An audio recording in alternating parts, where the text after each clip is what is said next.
Halo, hai football lovers, jumpa lagi di channel Fair Play yang akan memberikan informasi mengenai berita sepak bola yang menarik dan sayang untuk dilewatkan. Kali ini kita akan bahas berita akhirnya Emil Smith Rowe dipanggil timnas Inggris. Akhirnya Emil Smith Rowe dipanggil timnas Inggris. Gareth Southgate akhirnya memberikan panggilan kepada Emil Smith Rowe untuk masuk ke dalam skuad timnas Inggris. Itu merupakan panggilan tim nasional pertama kali yang diterima oleh Smith Rowe selama karirnya. Smith Rowe sendiri bakal menghadapi dua laga pamungkas timnas Inggris di kualifikasi Piala Dunia 2022 zona Eropa. The Three Lions akan lebih dulu menjamu timnas Albania di Stadion Wembley, lalu kemudian pasukan Southgate juga akan bertandang ke markas San Marino di San Marino Stadium. Ya, masuknya Smith Rowe ke dalam skuad timnas Inggris tentunya menjadi kebanggaan tersendiri untuk Smith Rowe dan tim yang dia bela yakni Arsenal.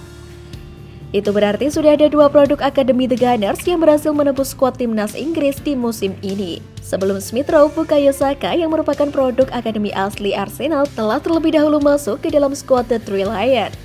The Gunners dikenal sebagai salah satu klub sepak bola dengan filosofi dan kultur klub yang sangat kuat, yaitu mengorbitkan pemain muda. Sejak 2 musim terakhir, Arsenal sudah menerapkan filosofi sepak bola mereka dengan sesering mungkin mengorbitkan dan juga memainkan para pemain yang berasal dari Hell End. Hell End merupakan nama sekolah sepak bola Arsenal, yang juga bertujuan untuk menggodok bakat-bakat muda The Gunners untuk dapat menjadi pemain andalan Arsenal di masa depan. Musim ini saja Arsenal telah mengorbitkan deretan pemain muda mereka ke skuad inti, di antaranya Eddie Nketiah, Ainsley Maitland-Niles, Bukayo Saka, dan Emil Smith Rowe yang berasal dari Hell End yang telah mencicipi panggung senior bersama Arsenal. Sebelum segemilang ini bersama The Gunners, Smith Rowe 2 kali dipinjamkan Arsenal ke tim Bundesliga RB Leipzig dan juga tim Championship Huddersfield Town. Setelah masa peminjamannya berakhir, Smith Rowe pun dibawa pulang Arsenal dan langsung masuk skuad utama The Gunners. Visi bermain dan kreativitas yang dimiliki sang pemain membuat dia tidak kesulitan untuk beradaptasi dengan berbagai skema dan peran yang diberikan Arteta.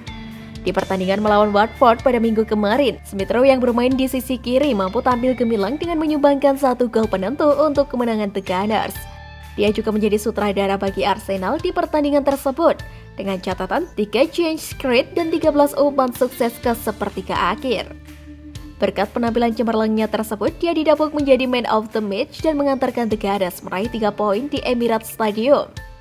Hengkangnya Mesut Ozil memang membuat Smith Rowe leluasa untuk menjadi playmaker utama bagi Arsenal. The Gunners tidak perlu repot-repot mencari pengganti pemain asal Jerman tersebut, karena dia telah memiliki Smith Rowe, pemain cemerlang orbitan Akademi Hell End. Total, Smith Rowe sudah bermain sebanyak 58 kali bersama Arsenal di seluruh kompetisi, dengan sumbangan 12 gol dan 10 assist. Iya, berkat penampilan gemilang Smith Rowe bersama The Gunners musim ini membuat namanya melejit dan Gareth Southgate pun tidak ingin ketinggalan untuk memanfaatkan atribut yang dia miliki. Pemain berpostur 182 cm tersebut berhasil menggeser nama-nama gelandang mentereng lainnya seperti Jesse Lingard, Ruben Loftus-Cheek hingga James Maddison. Menarik untuk melihat kiprah Smith Rowe bersama timnas Inggris. Penampilan gemilangnya bersama Arsenal diharapkan mampu tertular saat dirinya membela The Three Lions di kualifikasi Piala Dunia 2022. Akan bahas berita roda perputaran nasib Arsenal dan MU. Roda nasib berputar untuk Manchester United dan Arsenal pada musim 2021-2022.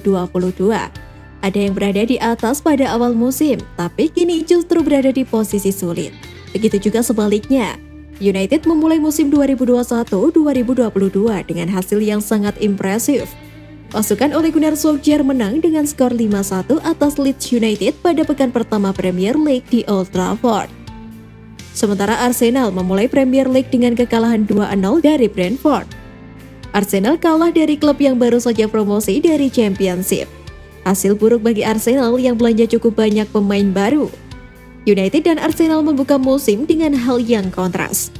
Hal yang sama masih terjadi pada beberapa pekan berikutnya. Start apik United terasa makin indah saat mereka merampungkan transfer Cristiano Ronaldo. Sang pemain dibajak dari Manchester City. Ronaldo kembali dengan misi mengembalikan era kejayaan United. Pada laga debut keduanya di United, Ronaldo mencetak 2 gol. Bermain di Old Trafford, Ronaldo membantu United menang 4-1 atas Newcastle. Saat itu segalanya tampak sempurna bagi United. Sementara itu di London, Arsenal gagal mendapatkan 1 poin dari 3 laga awal Premier League. Bukan hanya gagal mendapat poin, Arsenal juga gagal mencetak gol dan kebobolan 9 gol pada periode itu. Arsenal kalah dari Brentford, Chelsea, dan Manchester City secara beruntun. Tuntutan agar Mikel Arteta dipecat pun menguat. Secara mengejutkan, United kalah dengan skor 2-1 dari Young Boys pada matchday pertama Grup F Liga Champions. United kalah dari gol pada menit-menit akhir laga.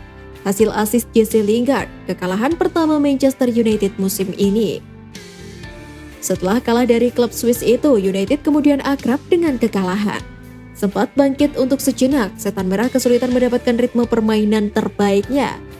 2 hasil memalukan diraih, kalah dari Liverpool dan Manchester City di Old Trafford. Situasi berbalik bagi Arsenal usai kalah dari Manchester City dengan skor 5-0. Arsenal menang 1-0 atas Norwich pada pekan keempat Premier League. Gol penentu kemenangan The Gunners dicetak oleh Pierre-Emerick Aubameyang. Sejak kemenangan itu, Arsenal seperti ketagihan. Mereka seolah lupa seperti apa rasanya kekalahan. 10 laga beruntun dilalui Arsenal tanpa kekalahan. Pekan ke-9 Premier League menjadi momen penting dalam perputaran roda nasib Manchester United dan Arsenal musim ini. United kalah dari Liverpool dan Arsenal menang 3-1 atas Aston Villa. Poin keduanya pun sama, yakni 14. Setelah itu pada pekan ke-10, United dan Arsenal sama-sama menang. United menang atas Tottenham dan Arsenal menang melawan Leicester City. Poin kedua tim masih sama, yakni 17 poin. Nah, pada pekan ke-11 Arsenal resmi berada di atas United. Arsenal menang atas Watford dan berada di posisi kelima klasemen dengan 20 poin. United yang kalah dari Manchester City berada di posisi ke-6 dengan 17 poin. Arteta berpotensi kehilangan pekerjaan sebagai manajer Arsenal di awal musim. 3 kekalahan beruntun tanpa mencetak gol jadi catatan buruk. Tapi kini Arteta berada di atas angin dan tidak lagi terancam pemecatan. Di Manchester, Solskjaer yang tidak aman. Antonio Conte memang telah dipinang Tottenham dan Sir Alex Ferguson terus memberikan dukungan padanya. Tapi kekalahan melawan Manchester City menjadi catatan buruk bagi Solskjaer. Kabarnya ada nama Ralf Rangnick yang punya ketertarikan pada pekerjaan milik Solskjaer. Roda nasib berputar begitu cepat. United berada di atas pada awal musim saat Arsenal terpuruk. Kini Arsenal di atas dan United yang terpuruk. Apakah ini akan bertahan hingga akhir musim?